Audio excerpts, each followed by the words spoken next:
Welcome to another episode of HomeBrew Happy Hour here at the Maker's Loft in downtown Iowa City. Today, our host, you guys are going to be the host. Yeah. We're actually trying one of my beers. So you guys are hosting and talking about Gary's and G's beer. All right. All right? So tell me about your beer. Well, before that, Now Getting ahead of myself. Ooh. the tables have turned. right? Okay. How does this work? Well, before that, let's.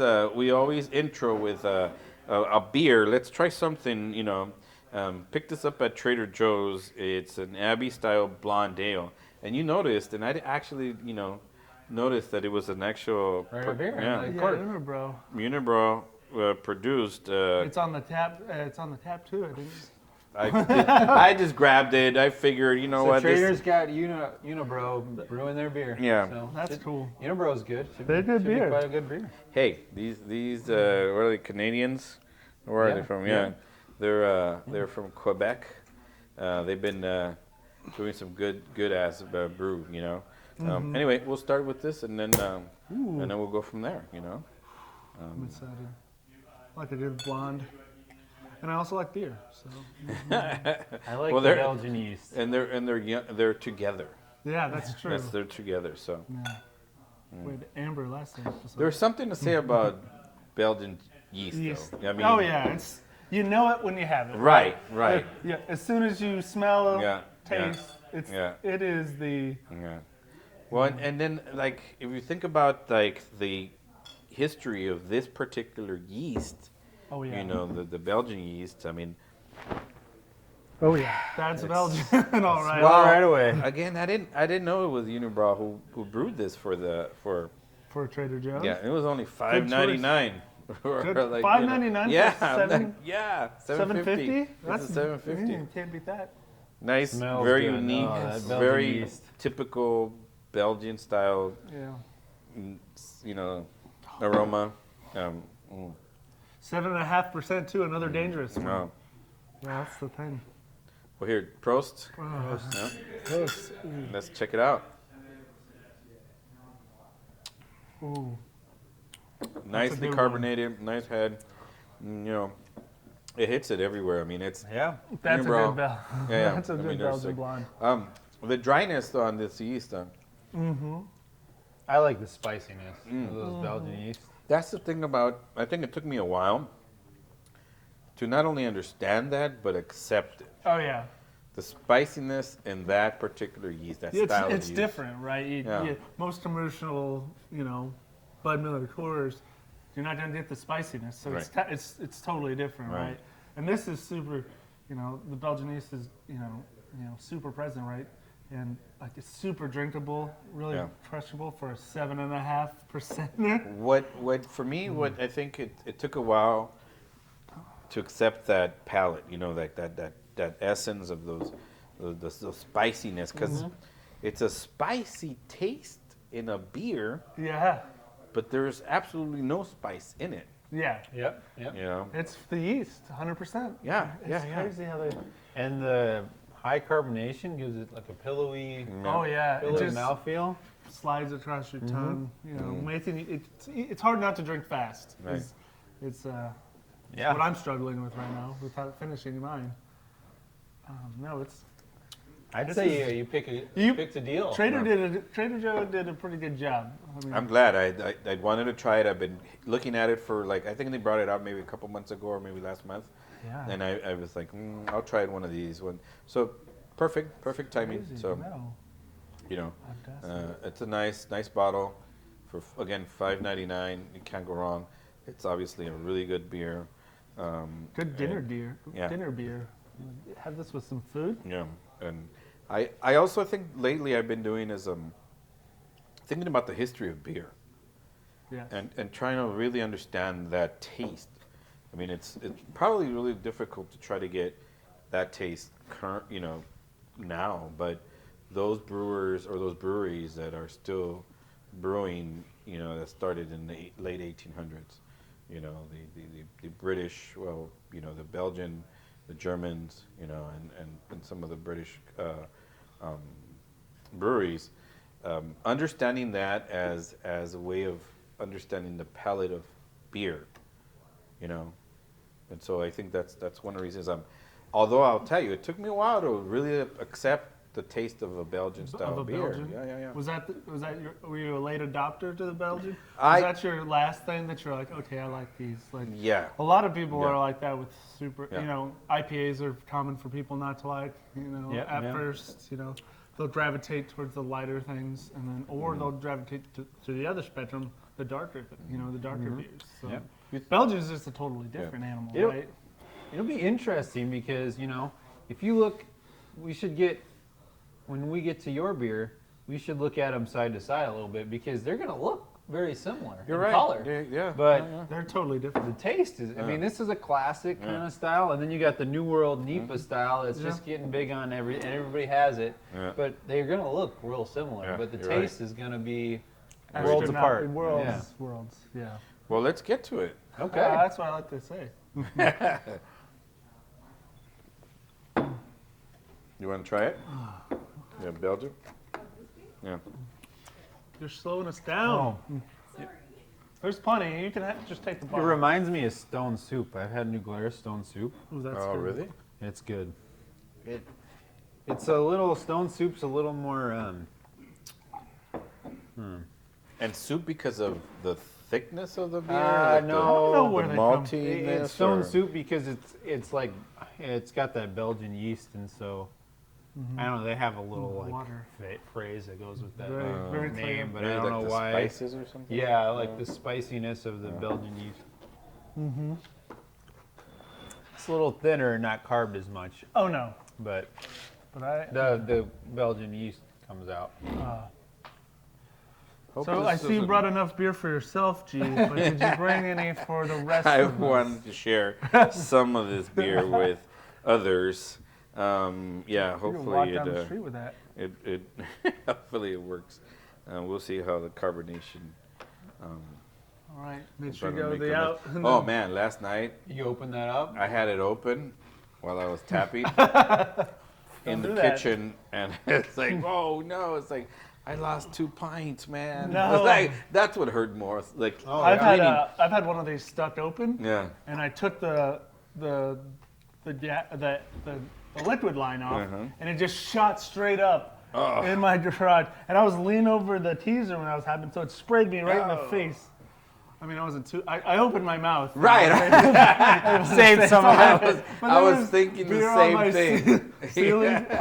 When I tapped it, felt I was so like, dumb. I should have went out here. It's like, I felt like an idiot, but. but anyway, You yeah, don't I have it. reacted too late. So, All right, yep. You gotta spin. Oh, those are some good ones. all right, let's see if we can get some beer in there. Yeah.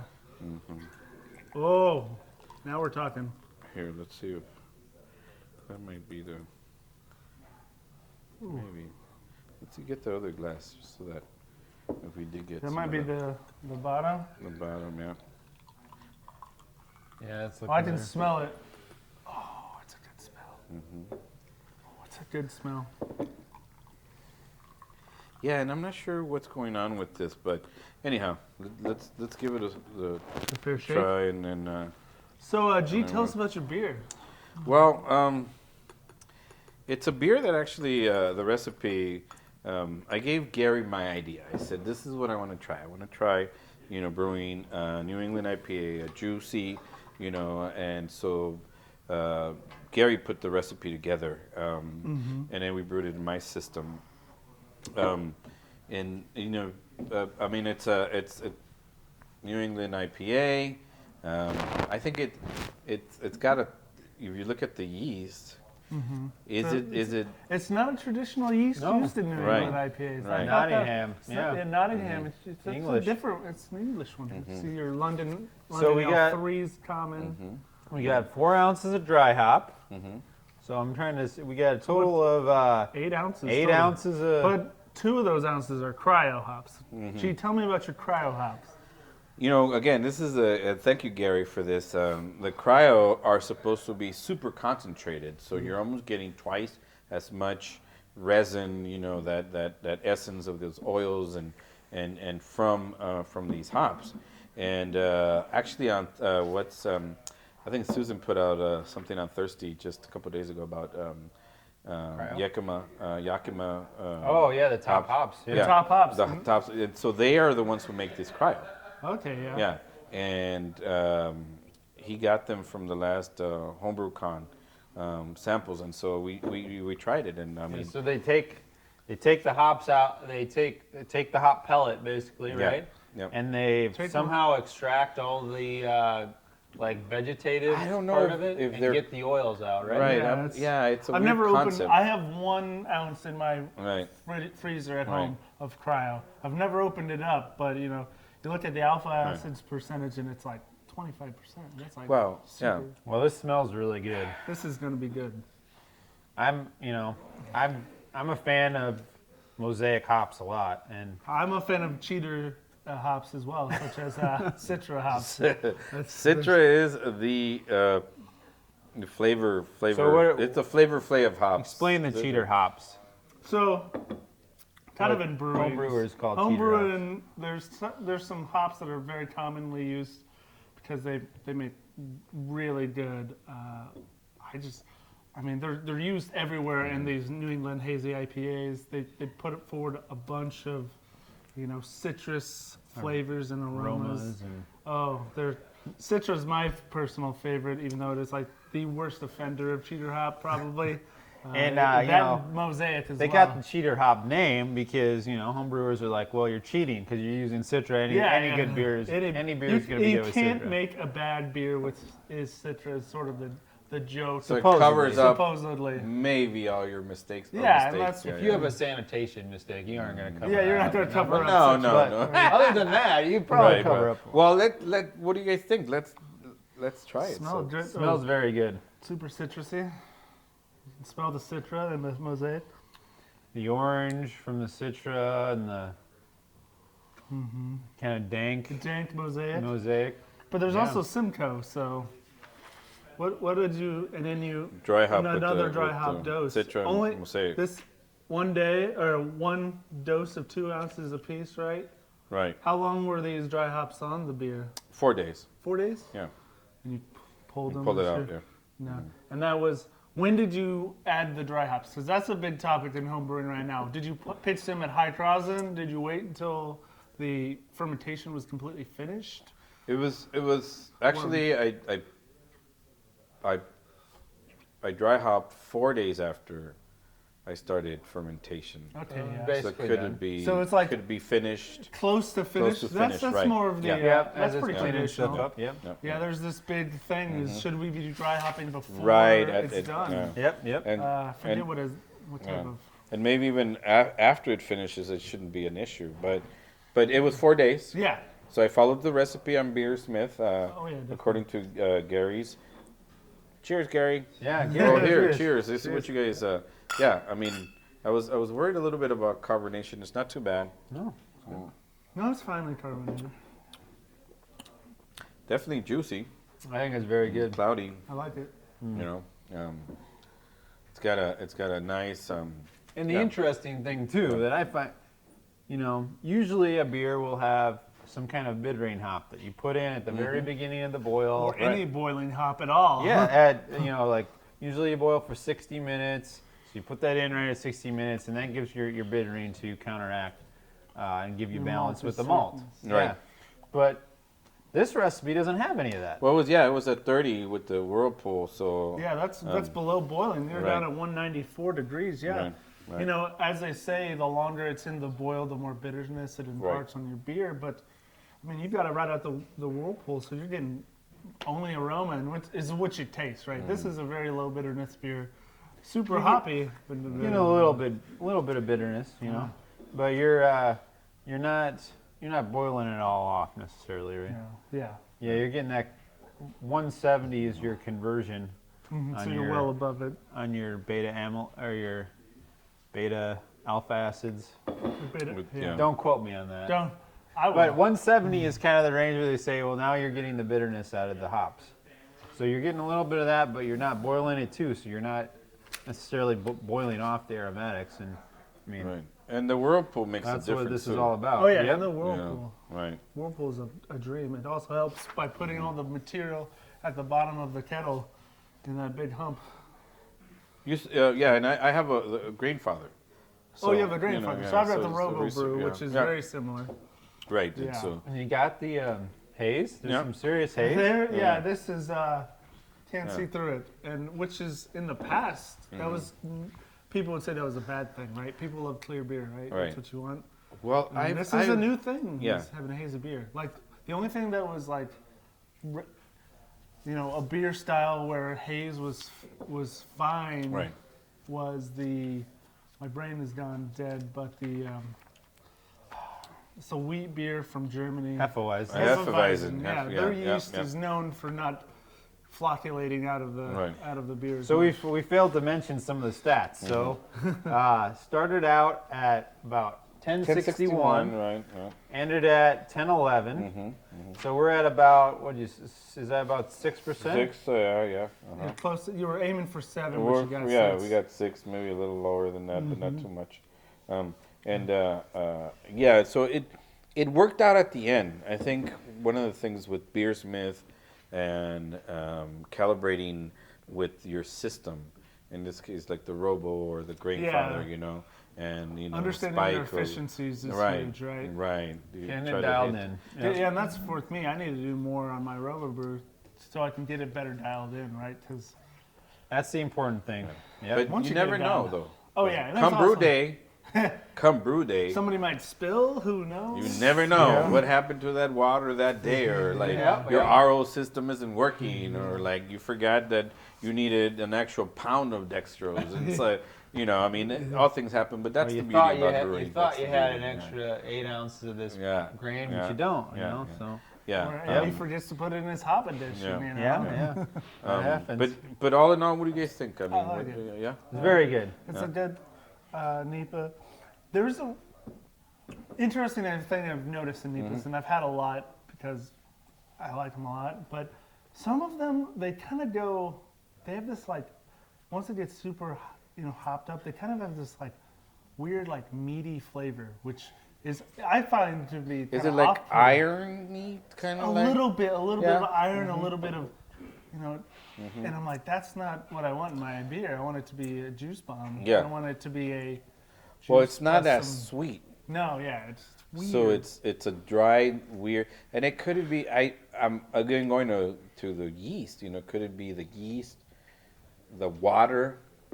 I've heard that meaty flavor sometimes can come from yeast health. Like if your yeast dies, Right, and right. doesn't completely come out of the beer, and you can kind of have that meaty flavor. I've noticed that a lot, which I don't understand why. The bunch of hops that they would put in these Right. New England IPAs. I've Would seen cause some that. NEPAs that are actually not cloudy, Yeah. that They're- are they're actually clear? clear. Yes. Oh my. It's a weird, like, I was like, well, there's a term. It's juicy, or is it hazy? Oh yeah. Or yeah, it says a lot of people will call this a Yeah. hazy IPA, not Right. a New England IPA, and Right. everyone's like, oh. Right. So So, it's really there's not really it's not really properly defined yet. Personally, if you call it something a hazy IPA, I think hazy and NEPA IPA equals are the kind of same, right? interchangeable. It's the same. right.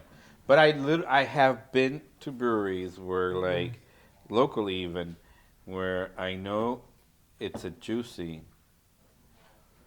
and you order it, and you're expecting a little bit of haze. cloudiness, You're looking for orange juice and you get get beer. like Champagne almost. apple juice. You get apple Yeah. juice. That's a good, that's a good processed comparison. apple juice, where it's filtered.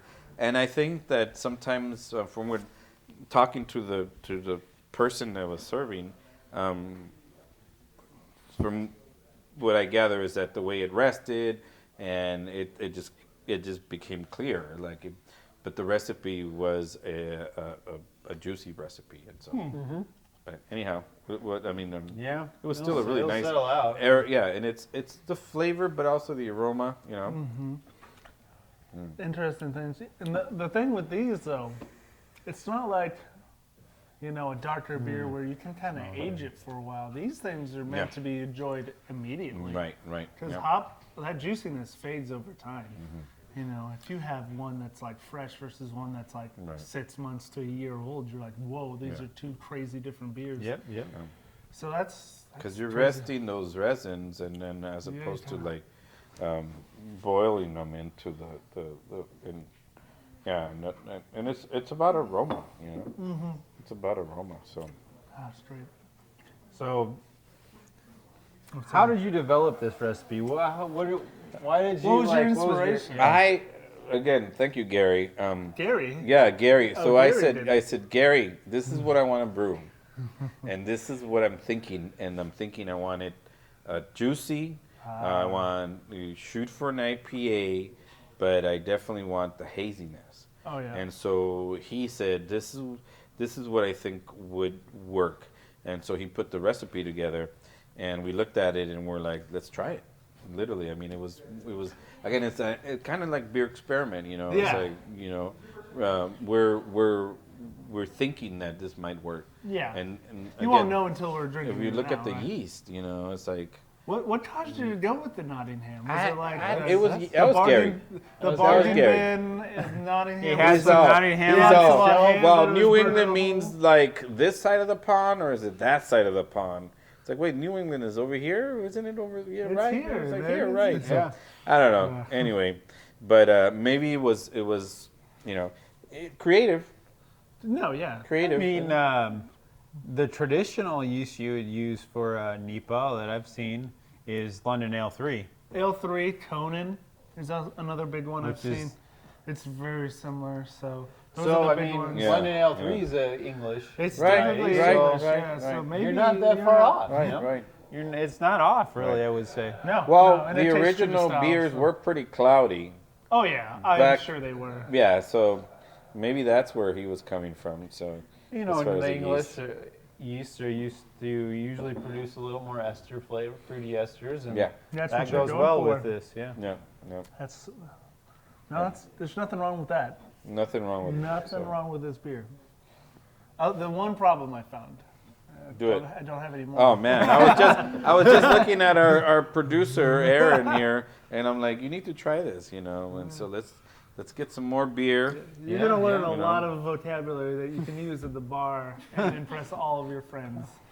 Just say juicy when you get an IPA or something, and people will be like, "Oh, I do." Unless it's the West Coast. Oh You yeah, don't then wanna you're say juicy. well. It depends on how good your friends Yeah. are. Dank. Well, how Dank is a good This word Dank for is a any good- IPA. You can say Yeah. that for about Okay. anything. What Dank. the? I mean, Well, do you know is what that dank means? Absolutely. I mean, is that a California thing? I mean, don't know. Hops and marijuana are cousins. Yeah, they're Yeah. a little. They're pretty close.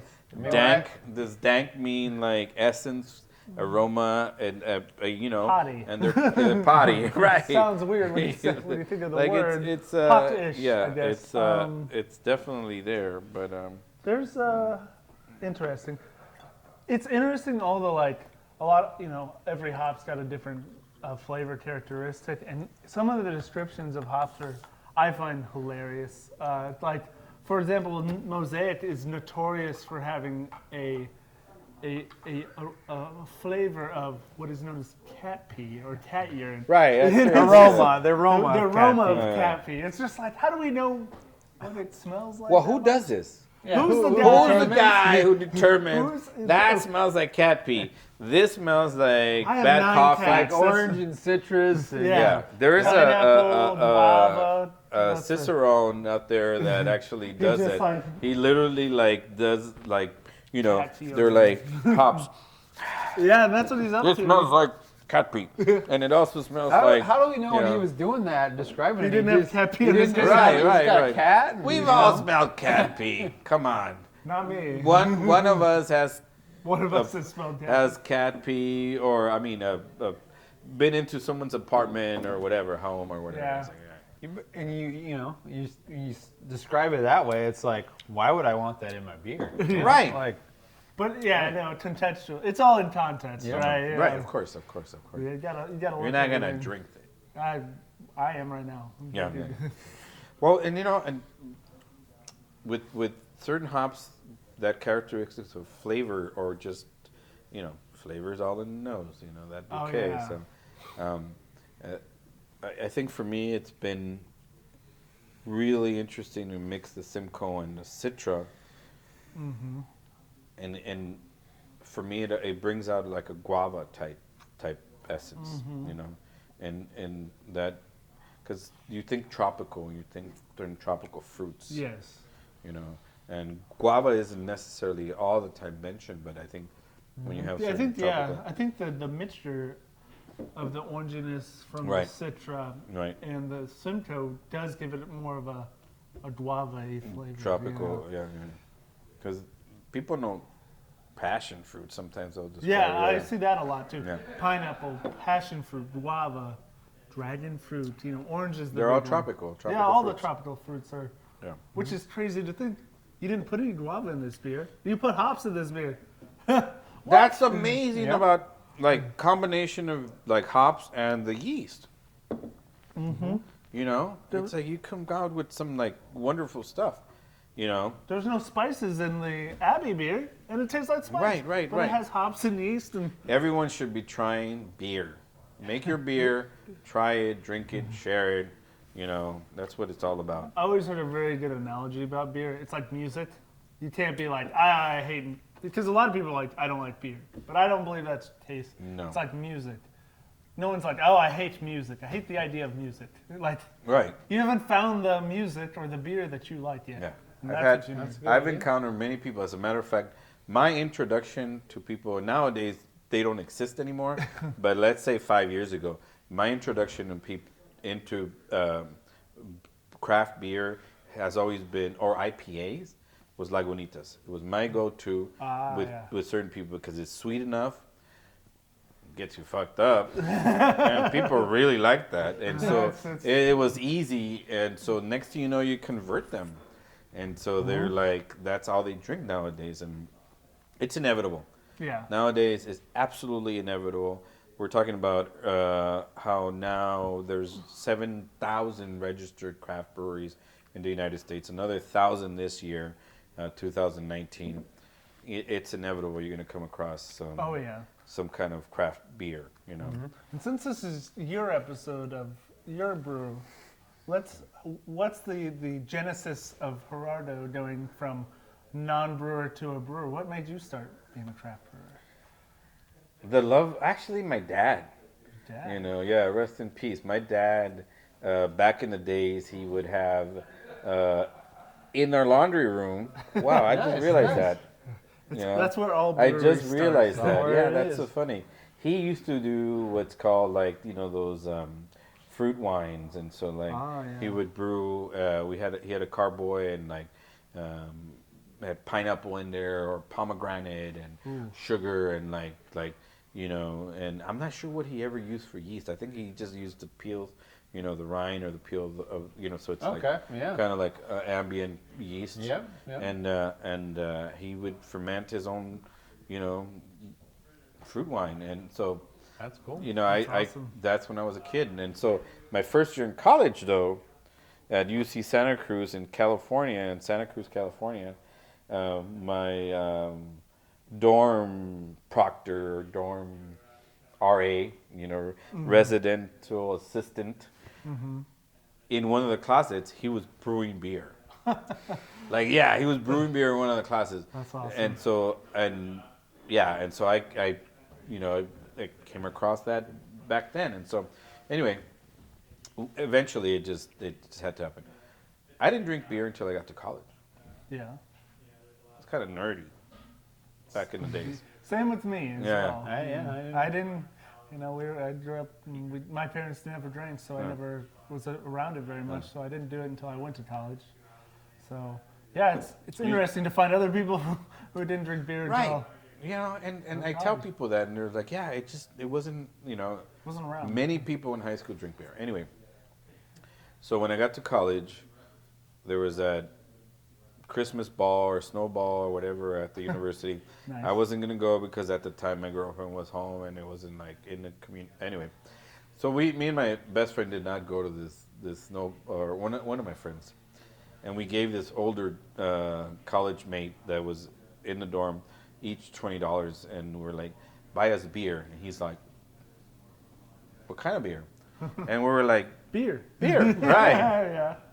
Classic. Newcastle, Red Stripe, Sierra Nevada, and I think it was Foster's or something like that. That was are- my introduction to beer. Like it wasn't anything but those, and so then I think that kind of helped create a palate, and so. But you know, Yeah, I always find that interesting. To ask people, what was the first beer that got you into craft beer, or you know, and Andy, do you remember your first beer that got you into craft beer? Probably Fat Tire. oh yeah, that's a Fat good one. Tire. Yeah, Yeah. that's probably very New reasonable. Belgium was just like getting going Yeah. like all over the United States. Colorado, man. Yeah, they And had all- yeah, about what is it, about 2008 or 9, you know? yeah. I'd spotted cow for the first time. That was the first thing I did. Spotted cow. That's a good one to start That's a with. good one Yeah, to start yeah, with. Wow. Yeah, went to school with some people from Wisconsin, and they introduced me to that, so that was cool. That's the beauty about like the Midwest. If you seriously, if you think yeah. about beer history, it's either Northern California, Colorado, right? Maybe like Oregon, you know, Washington. Yeah, yeah. But the Midwest has a history of craft beer and breweries for many, many, many years. I mean, it's because if you think about the history of the United States, the Midwest has a really, really big history of like craft beer. Here, you know, we're talking about like the brewers here in Iowa City. Yeah. You know, the beer caves. Oh yeah. You know, Prohibition era. You Yeah, know, yeah. they've been here. Those cellars have been here for many, many years. So Yeah, they're everywhere. And thank Simeon again at Maker's Loft for letting us come and having the show here. We thank G and Gary, who Yes. can't make it, for bringing this great NEPA beer. And join us again for the next Homebrew Happy Hour. Thank you, Prost. Prost. Salute.